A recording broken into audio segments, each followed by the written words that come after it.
All right, joining us now is the newest member of the BYU Cougars and also a man who has a reputation as being one of the most hated players in all of college basketball.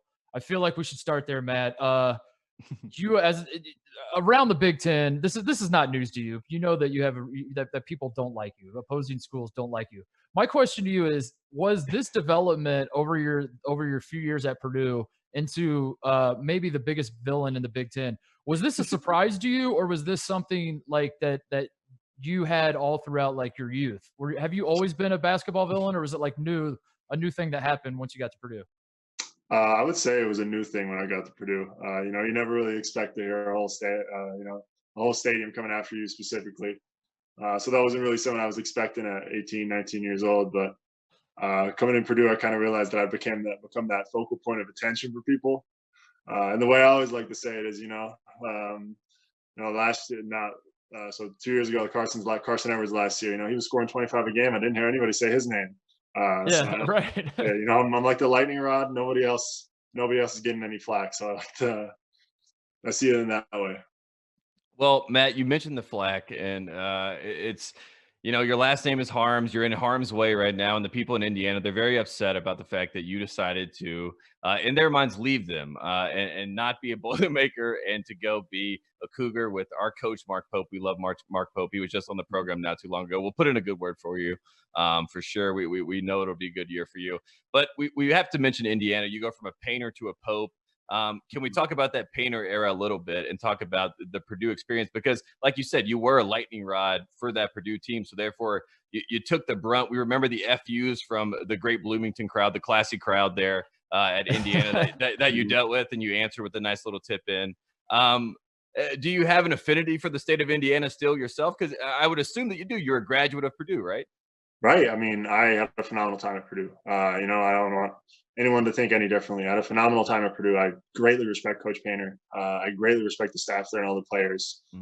Just in the end, my decision just came down to having to, do something that was right for me personally. But I still have amazing respect for them. I spent some of the best years of my life there. So I've, great respect for the state, all the fans, all those people that a lot of people came out, supported me. Were like, "Hey, I respect you. Totally respect your decision." So I've gotten some good feedback. Of course, some bad feedback as well, sadly. But I still greatly respect all those people that have helped me throughout the years at Purdue.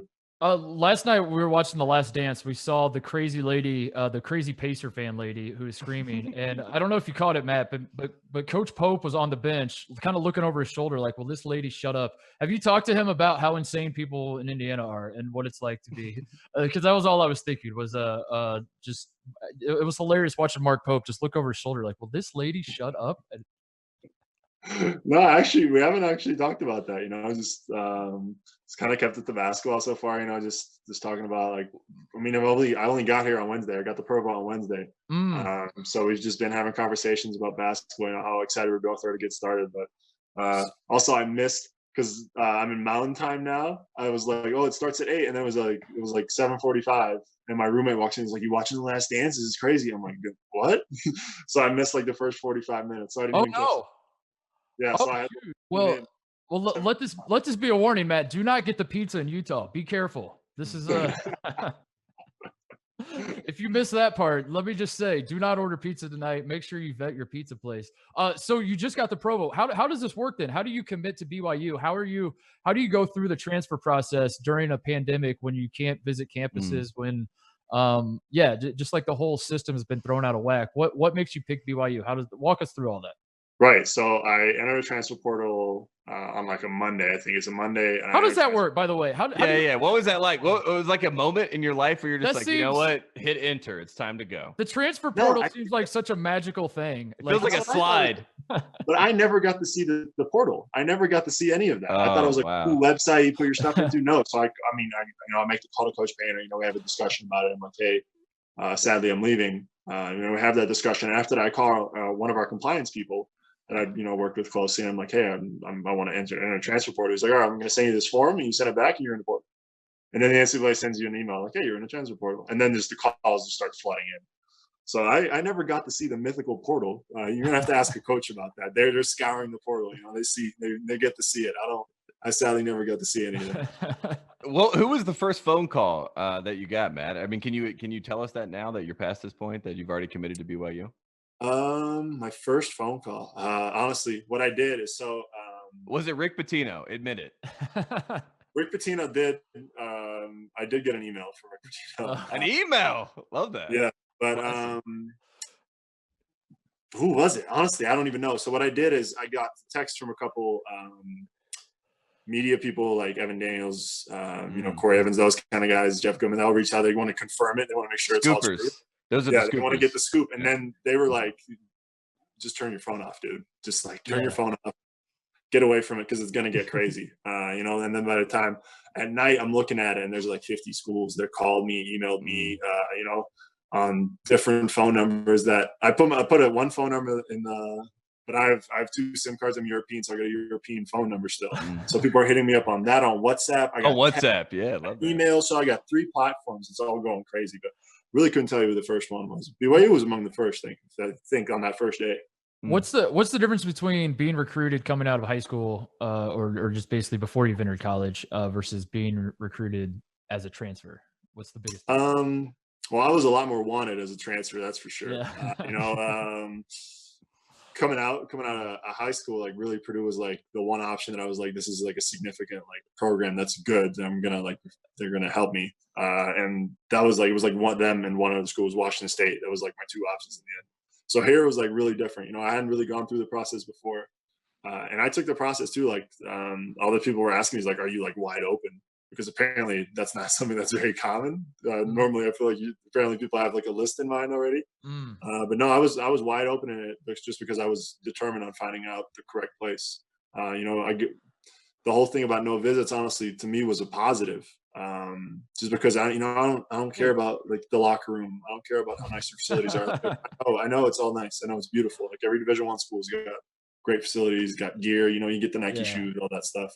I'm 23 years old. Like I'm an old man, so I don't. That was not something I cared about. I called it. I wanted to establish like, hey, what's my fit with this team, and then I wanted to build a relationship with coaching staffs. So that was my thing for it.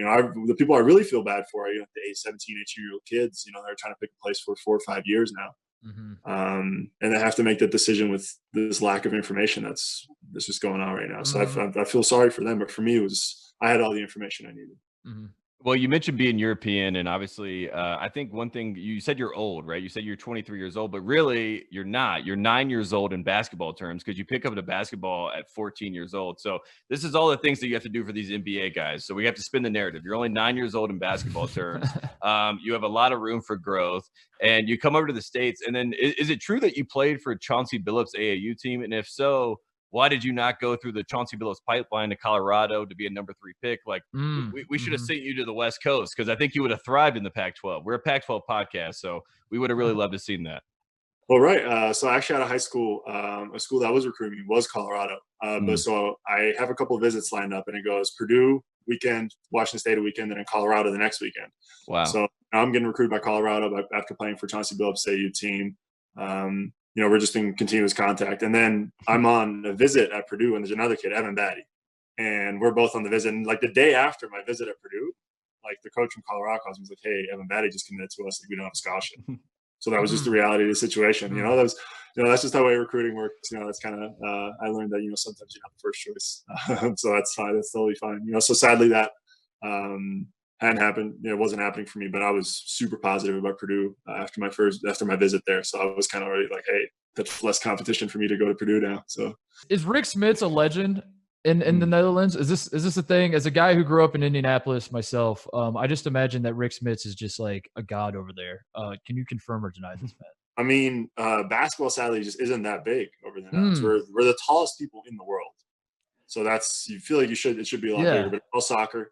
It's soccer, it's field hockey is huge over there. So basketball is really like, it's not even 3rd place. It's probably like 5th or 6th place. So it's like, among those that know, Rick Smits is a legend. And I've met him, when we played Butler this past year. I got to meet him in person. His son Derek played for Butler with a grad transfer. So I got to meet him. My dad's been in contact with him. He's an awesome person. And for those that like know basketball in the Netherlands, he's a legend. It's just, he's kind of like a myth too. It's like, where is he at? Like, he's not in the Netherlands. He's living in Indianapolis, or he's in Arizona. Like, where is he at? Like, nobody knows. Yeah, it's like Slash. We should also mention, you mentioned the first 45 minutes that you missed of the documentary. So you missed the Pacers part of this, but your hair is very famous. And Titus and I want to talk about your hair. But first I want to mention, you got a new identity, right? You're with the Cougars, you're with Mark Pope and Rick Smits in the Eastern Conference Finals. He and Chris Mullin decided to be bald boys, and they just shaved their head, and they look like the scariest duo that you've ever seen. And I could definitely see you taking that from Rick Smits and doing that for BYU next year. Can you commit to that, or do you want to think about it? Because I think it would be a good move. I mean, that is a little scary. I mean, I did get the buzz cut like right before our last. Buzz cut does not count. Matt, what? Growing out right now, though. What? Help us understand this, because I feel like you're going through like a quarter life crisis or something. That you're transferring, you're buzzing your hair. Like, are we sure you're okay? I just want to make sure. I buzzed the hair before I transferred. Okay, all right. No, but now shave your head like Britney Spears and show everybody that you're actually going through the crisis. Because you're hitting year 10 of basketball. Oh, no. No, honestly, the hair, I was just kind of like tired of it, My first year was fun because I was a player that was kind of thrust into a role. My first year playing, like that I wasn't, honestly, I at that point, I had no business starting in a team that went to the Sweet 16, but Isaac Haas went down. So I got kind of thrust in that role. My hair kind of became a thing. They were like, hey, look at this guy with his hair. So it got me a lot of attention that way. But then, so before that Rutgers game, I was like, how long have I had it now? And I was like, 4 years. It's a pretty good time to switch it up, starting to become like a little tired of it. But now over summer, now that this is growing out and I have no means to rectify that, I'm starting to miss it a little bit. By the time the season starts, it's going to be just as long as it was. And you're going to be like, I swear I buzzed it. And everyone's going to be like, yeah, right. What's the story behind the Carson Edwards, the famous gif of Carson Edwards telling you to relax as you're fixing your hair? That was a couple years ago, right? I think. Right. That was I believe it was in the Big Ten tournament. My freshman year, I think. Yeah. My redshirt freshman year. So it was it was when we still had Vincent Edwards, and Dakota Mathias, PJ Thompson, and Isaac Haas. We still had all those guys. I had a reputation for I like getting a little too worked up, especially that first year. I've kind of learned to control a little more, to just have it like channel it more in a positive way. I do my best to, at least. But that first year, it would get out of control a little bit. I was just the backup playing like 12 minutes a game. So I was just go out there and just be exhausted after those 12 minutes. And Carson would just tell me like, hey, calm down. Stop yelling at everybody. That's what he is. He's the ice cold assassin. He's like just like that the whole game. And I was the guy just jumping around. So he was just trying to help me keep it cool for a little bit. What's it like playing with him, having him as a teammate and having these games? I think everyone kind of remembers the performance against Virginia, but he was great throughout his entire run at Purdue. Just have a guy like, because this isn't something that is typical in basketball. I mean, every team you're on, there's a guy who's the best player, obviously, but it's not typical to play with a guy who can score 40 points on any given night and who can shoot it every time down the court and like justify it. And you're his teammate and you're like, well, I guess actually that's kind of a good shot. What is that experience like, sharing a court with Carson Edwards? I mean, it's special. He's such a good dude. He's a great person. He's like off the court. If you meet him, he's the most respectful young man you've ever met. Like, yes, sir, no, sir, like, yes, ma'am. He's awesome. He's just great family. So he's such a super like relaxed guy off the court, and then like on the court he just becomes like this killer almost. Like he just changes to a different person. He worked so hard. He was a guy that was like no one would be outworking Carson Edwards. He would make sure that he's a guy like that. So like even seeing him in that first year, we playing a game at Maryland and he knocks down 2 huge free throws to win us the game basically at their place. So it was like I feel like everyone just kind of saw it coming. He just started taking more shots, and it became more apparent that how good he truly was. But he was a special teammate to have. Those pull-up 30-footers, especially if you see a lot of those highlights. I'm actually coming in to set that ball screen. So this ball screen actually was just pulling up right behind me. So I noticed that always in his highlights. But I'm really grateful to have that like a teammate like him. And a few years back, Titus and I, we were at Summer League, and there were a bunch of guys that were coming in. It was like Caleb Swanigan, Isaac Haas, Dakota Matthias, Vincent Edwards, like you just mentioned. That whole group of guys were all coming through. And like I can't remember, like a month later, Titus and I were back in West Lafayette. We're doing the tour. We're walking around, and Isaac Haas is back. And you guys were all practicing. And Isaac Haas, he walks in, and he still had his Utah Jazz get up from Summer League on. It's been about a month since then. And so I was assuming that he had just been living at the Purdue facility, which kind of shows how you guys were so close knit and tight. And guys would go to the league, but they would still come back to West Lafayette. Not the easiest trip in the world coming from Las Vegas and flying in, but the commitment there to the program, right, was cool to see, and especially with the big guys, because the bigs are. They're kind of falling out of the game of basketball in some sense, especially in the NBA. So it's nice to see a bunch of front court guys come back, 7-footers hanging out. So is it nice to be a part of that fraternity? Because Titus and I, we wanted to be best friends with Isaac Haas that whole weekend. We're like, this guy looks like he knows what's up. Oh yeah, Isaac's an awesome guy. He's a really fun, really social guy. Really fun to talk to, and it's always it was always really cool to see those guys come back. Yeah, I feel like that just kind of said so much about Purdue, how like special of a place that was. So I really appreciate seeing those guys come back and like play open gym with us or like do a workout with us. That helped us so much, and it's great, to have graduated from a place that that had that like family atmosphere almost. It just feels like everyone was part of a family. Like guys like leaving, they come back. So that was something I really valued. I don't know if I quite lived up to those guys before me, but it was still special to be a part of that. No, you did. I think you were undefeated against Indiana, weren't you, Matt? Correct. Yeah, 7. and they were the crowd in Bloomington was yelling obscenities at you, and you were upset. Winner against them. They were big mad. What else is there to do for Purdue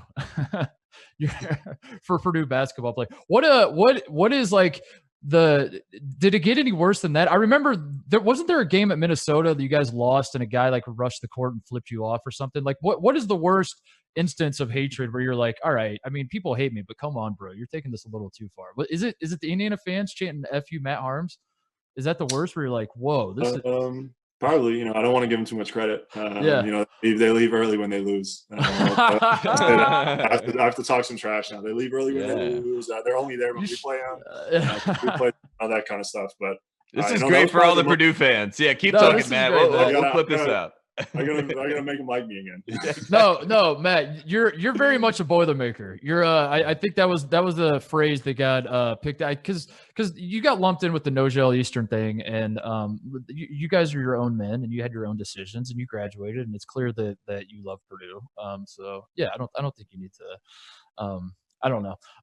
So let's get away from the Purdue thing. Transition to BYU. You're a guy. We've talked about this a little bit. You are very fiery, we'll say, on the court. You bring the energy, all that sort of thing.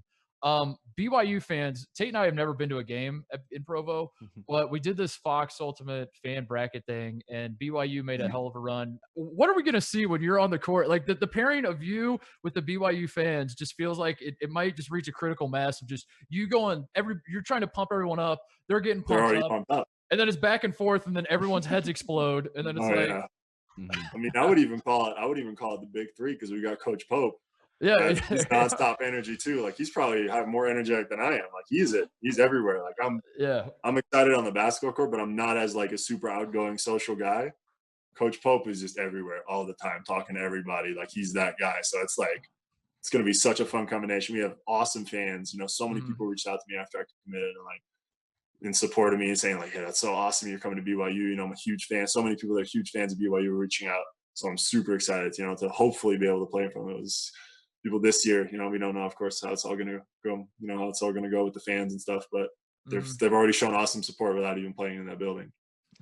And I know this may be a strange question, but, when someone like Coach Pope, like you said, he's so, outgoing, and we saw him in Maui this year, Titus and I, and, he asked the team what they need to do. We told the story a million times, and they just all in unison say rebound. And, it's like a beautiful moment, and he's excited, he's fired up, and you're kind of like, why would you not want to play for this guy?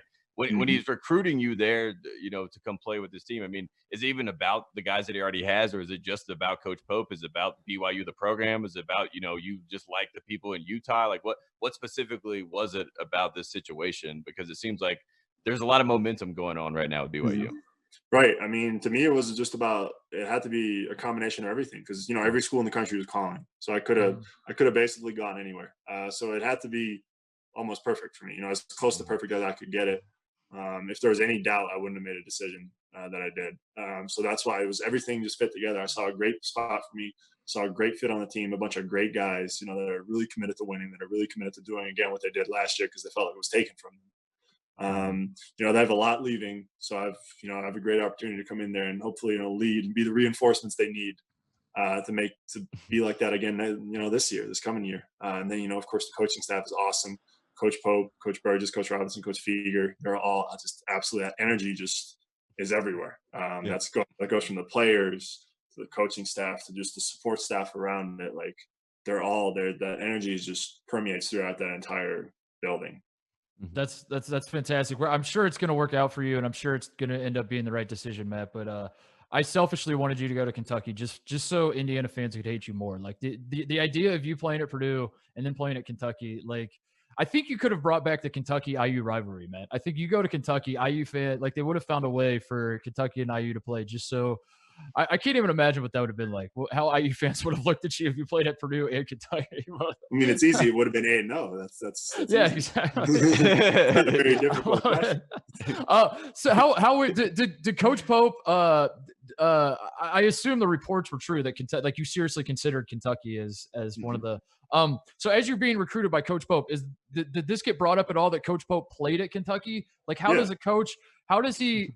I'm trying to wrap my mind around the logic where he's like, no, Matt, don't go to Kentucky. It's not a great school. And you're like, well, coach, that's where you played. And then he's like, you got me there. It's like I transferred there. Don't worry about it. Yeah. No, but the way he looked at it, like the negative recruiting part, that was never part of it. He was like, I don't care who else is recruiting. He's like, at the end, he was like, I know who else is recruiting you, but we're not going to talk about them. We're going to talk about BYU and why you're a great fit at BYU. I mean, nothing but respect for Kentucky, nothing but respect for Texas Tech.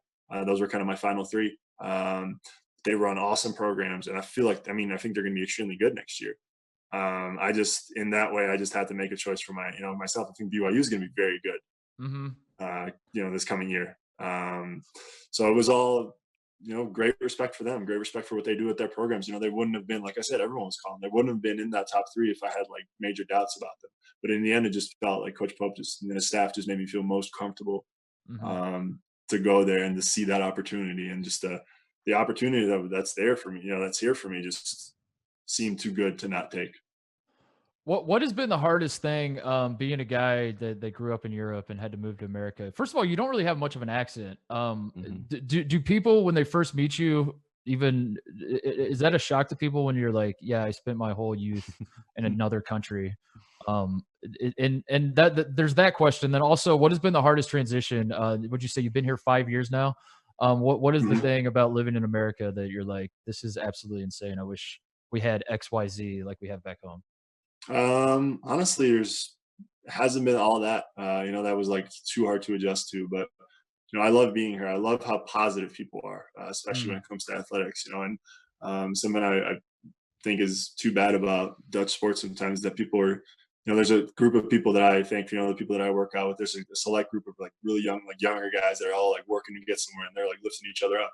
I feel like the culture has been for too long just kind of drag other people down and be like, oh, you feel like in Dutch culture, it's always like, oh, you feel like you're too good for us. That's kind of like the thing that I hear. So I'm just hoping that, like I love coming to America and just seeing how positive people are and just how the positivity that people have about athletics. And it's just all, we're all just doing this together. We're all having a great time and supporting our teams. It gets a little crazy sometimes, but that positivity has been awesome. That is crazy. Really, coming from a guy who's like, everywhere you go in the Big Ten, everybody hates you. And you're like, yeah, everyone's so positive. It's great. You're like, I love it. People are so nice. People together. It brings people together. It does.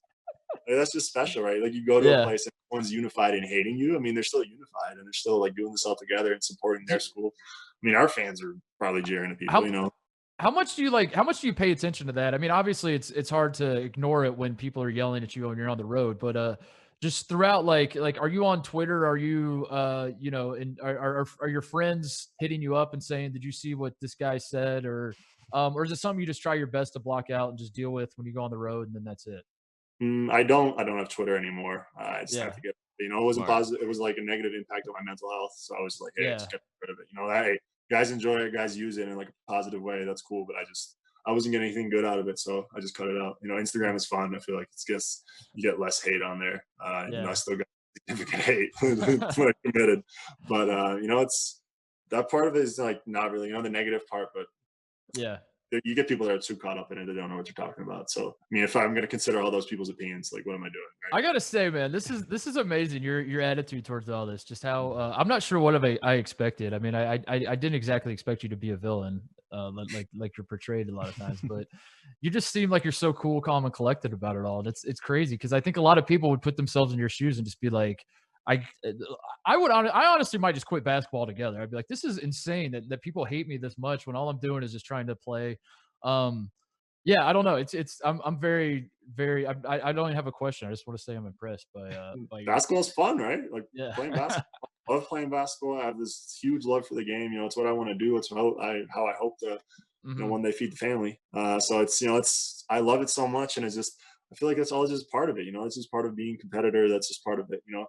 Like just that like people like going at each other, but then at the end of the game, it's all like, hey, let's just let's go hang out together or something like that. And it's like a bit of rivalry when the team's playing, but it's all fine afterwards. I read somewhere that you're a big Game of Thrones guy, or you were when the show was on, that you love Game of Thrones. So I was until season 8.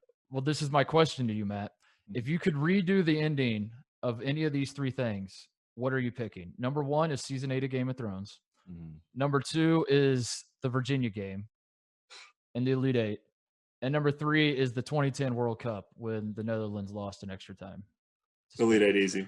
That's the one. Right. Nice. Another one for the Purdue fans. Yeah. You made it too easy. I mean, of course I want to go to a Final Four. I mean, I got it right here. I got it right here with me. There it is. It's always with me. So it's something that that year is something I look back on as such a great experience and such a great year. But easily, if I could make it so that shot didn't go in, I would make it so every time.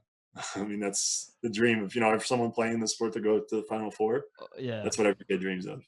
That was. Does any part of you like look back and be like, I guess it's too soon. You need more time to look back and be like, but that was a hell of a game. Because like a neutral fan, that was one of the great all-time NCAA tournament games that's ever happened. But it's kind of hard to see it that way, I think, when you're on the losing end. And it really is. It really is tough. I still haven't watched. There's been so many reruns of it, especially during this time. All these reruns. Yeah. I'm not gonna go sit there and watch it. Like, I'm gonna sit there. I could have done this. Maybe we could have won the game. You can't. Yeah. It was a phenomenal game. It was probably one of the best games I've ever played. Just the environment, just everything of it was so special. But of course, I want to change the outcome. Of course, I want to win the game. What about the other 2? So the Game of Thrones season 8 or the 2010 World Cup? What do you think? If you can. I'm still really. I don't know. But the World Cup, I feel like I was less angry. Than I like. I was how I was like 13. It wasn't Spain, that. Spain was a juggernaut too. Spain was really good. I think it would have been big time if we beat them too. But I don't know. I'm not that huge of it. My dad's the soccer guy. My dad's okay. You'd be like the World Cup right away. I'm still angry about Game of Thrones. When Coach Pope was on our show, what was like a month ago? First of all, can you address the rumor that you committed to BYU because Coach Pope came on our show? That's a lot of people are saying that. There's a lot of chatter. A lot of people are saying confirm or deny that. So. Yeah, okay, all right. So it counts. Mark it down. So Coach Pope, we were talking about how he has an unusual situation as a head coach where like half his roster is married. Are you worried about that? First of all, you're not married, are you? I'm not. Okay, so are you worried like having to you're hanging out with all the teammates and they're just complaining about their wives or like talking about like marriage life and you're just like sitting there just like, yeah, guys, yeah. I mean, honestly, I think a lot of those 7 seniors last year, I think they were mostly all married. I think 1 wasn't. But now I think we have like 1 guy or maybe 2, maybe 1 or 2 guys currently that are married. I think that's it. Okay. So far, actually, one of our teammates, Connor, just got married this month for the 1st of May. Just got married. Yeah. So a newlywed, and I think there's 1 more. I'm not 100% sure on that. I haven't really asked everyone about the marital stuff. But it's a lot less. It was something that I was like, I was actually pretty attracted to that. Like very family atmosphere. I have a long-term girlfriend of over 2 years, and she's moving out here for this year to be here with me. Cool. And nice. kind of be my support system in that way. So I saw that as like, great. Coach Pope's wife is an awesome person. And she was talking about how like she brings all the the kind of families, players, wives, and that kind of stuff together, watching the games together, watching the away games. And I was like, that's awesome. That's awesome for her to see, and it's awesome to just have that family atmosphere as well. So it's kind of weird that there's only 2 married right now. I was expecting a lot more. Yeah. The only other thing I want to ask is you volunteered at an animal shelter at Purdue. I did some research and dug this up, which almost seems like, again, I don't understand how you have this reputation, man. I don't know. We have to put this out there that you are volunteering your time. Yeah. Gets excited. Yeah. That's pretty much it. It's not like I'm tripping people. Is this going to be something you're going to do in Provo? Is it, and how did you get involved in that? Like, because that seems very random and almost seems. I'm not saying that this is what happened, but it almost feels like this was orchestrated by the Purdue PR team. That you have a guy who's kind of hated. Like, let's get him out there, have him walk some puppies a little bit. Maybe change the story. I'm not saying it, Matt. I'm just relaying what the. I never even considered that angle. We totally could have played it that way. No, but actually, no, that wasn't. It didn't come from that at all. I was actually those videos on like our social media. I like convinced our social media person like, hey, come out here and do some content, because it was more about getting exposure for the shelter.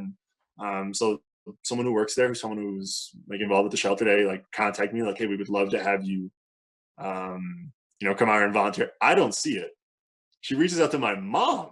I'm like, whoa. And then my mom is like, hey, this shelter like reached out to me. You should go over there one time. I go once. And I'm like, this is the most awesome thing of all time, to just be able to help in any way I can at this. And then I go like every single day off. You get that 1 or 2 days a week that you're like off. Then I'd make sure I was over there. And it's just so much fun. I just really enjoyed it, just because I feel like you were doing really good work. You're going over there, and then next week there's like 2 dogs. You're like, oh, where's that and that dog? And you're like, oh, they got adopted. And it just makes you like, it made me really happy just to be there. Just sometimes basketball, even though I love it, it becomes a lot. It just kind of wears you down a little bit. You kind of get that burnout a little bit, especially as you go on and on into a season. You play 30, 40 games. It was just something for me to like kind of take my mind out of basketball for a little bit, just to be able to go over there. I'm not thinking about basketball. They don't care that I'm Matt Haarms. They just think, I'm a cool person that comes and helps. How did the does everything I can. How did the dogs take it when you told them you were transferring? Ooh, the dogs did not take it well. Actually, it's so much turnover. It's a revolving door now. Okay, they transferred. The dogs are. That was the idea. Is that the dogs were already transferring? They're transferring from the shelter into home. They should have made my decision. Hopefully, they understand it. There's a couple. Of course, there's a couple that I had like built like special bonds with. They were like there for football longer. But honestly, almost like every dog that was there when I got there, I think has been adopted. So it's like been like it just keeps rotating out, and every dog gets adopted in the end. So, I mean, they're transfers, so they better take it well. They better be nice. I don't want to hear any trash wolves. There's your content show. You just go on and become the dog whisperer with Matt Haarms, and it's a whole series and a whole bit. We actually you could definitely do that after the NIL thing happens, right? Then it can happen. Then you have your own series, and we'll help you out 100%. When you got on the line, Titus and I, we always ask people that are hated. You mentioned tripping, like if Grayson Allen, when he comes on the show, we will ask him the same question, because we want to get the platform to the people that have had to deal with the hate. And the question is very simple. Do you have a message to the haters? Because this is your time. This is your moment. We want you to send something back. It can be nice. Like, I just love the game of basketball. But we wanted on the record just your direct response, because the hate comes from everywhere. But we want a straight line back the other way. So do you have a message, Matt, for the haters? Do I have a message for the haters? Yes. I mean, there's been a lot of them. There's been a lot of them over the years. I could be sitting here like Michael Jordan's Hall of Fame speech and call them all out. But I just know that they're just like me. They're just people that love the game of basketball, and are extremely passionate about their university or basketball as a whole. All I have to say is 7-0 to Indiana. But outside of that, that's just some lighthearted trash talk. It's all a game in the end. So just have fun with it. Even though you're super passionate about it, even though you're like hating me, hey, thanks. We did well against you guys. It feels like you have a message more to the Purdue fans, which is that you are very much a Boilermaker. You will always be a Boilermaker, and you love Purdue. What about Harry's versus Neon Cactus? What was your spot? Never been to the Neon Cactus personally. Never been to Neon Cactus. Okay. I mean, Thursday nights you got to go on Thursday or like right. It's Thursday. It's the Thursday night. Yeah. Friday. I can't do that. I can't go there. But I think Harry's is like the known spot. Were you on? I've never been like a regular there. But were you on campus when Jake's was around? I think is Jake still around? I don't know. But I don't know. I thought it was closed. Yeah. I don't know. I've been given bad information. Jake's was this bar that they gave you free hot dogs. That's all I remember about it. I went one time.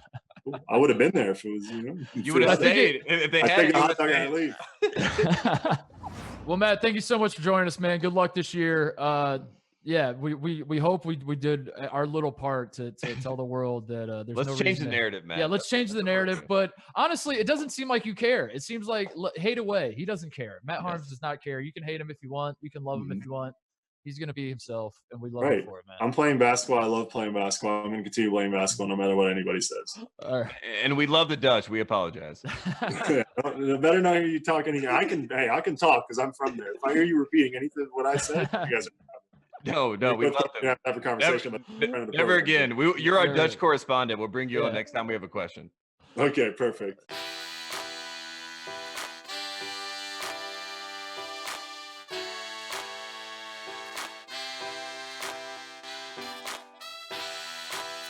For the best access, perspective, and personalities in all of sports, follow us at Fox Sports on Twitter, Facebook, Instagram, and YouTube.